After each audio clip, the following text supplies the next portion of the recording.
নমস্কার বন্ধুরা, পূর্ণিমা কিচেনে আপনাদের সবাইকে স্বাগত। দেখুন, মাংসটা ধুয়ে নিচ্ছি। আজকে আমি পোস্ত মটন রান্না করব। মাংসটা দেখেই বোঝা যাচ্ছে এটা মটন। কড়াইতে দিয়ে দিচ্ছি সাদা তেল, দারচিনি, এলাচ দিয়ে দিলাম তেলের মধ্যে, গোটা তেজপাতাটা সুন্দর করে হয়ে গেলে দেবো পেঁয়াজ কুচিটা ভালো করে ভেজে নিচ্ছি।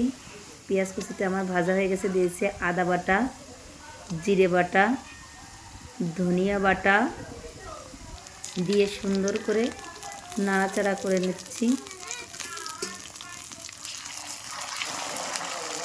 ভালো করে নাড়াচাড়া করে নিয়ে আরও কিন্তু বাকি মশলা আছে, দিয়ে দিলাম একটু জলটা সুন্দর করে ফুটিয়ে নিয়ে দিয়ে দিচ্ছি চার মগজ বাটা দিয়ে সুন্দর করে নাড়াচাড়া করে নিচ্ছি।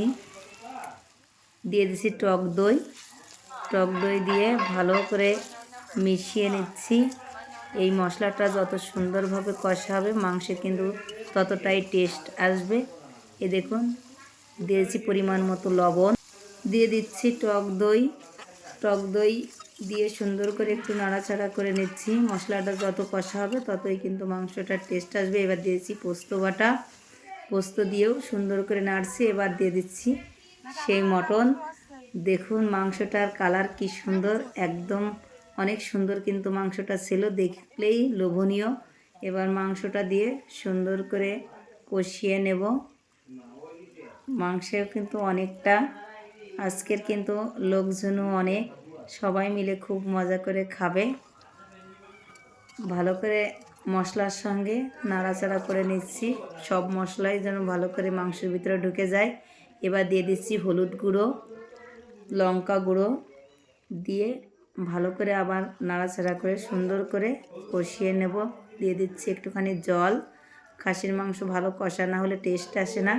টেস্টের জন্যই দেখুন কড়াই ভরে কিন্তু আমি জল দিয়েছি, যেহেতু অনেকটা মাংস, সেইভাবে সুন্দর করে জলটা দিয়ে ফুটিয়ে নেব।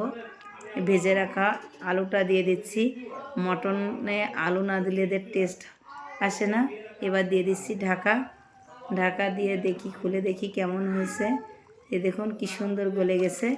এবার আমি ঢেলে নিয়েছি, দেখুন কি সুন্দর হয়েছে। এবার মিতা চলে আসছে খাওয়ার জন্য। খেয়ে দেখি মাংসটা কিন্তু অনেক সুন্দর গলে গেছে।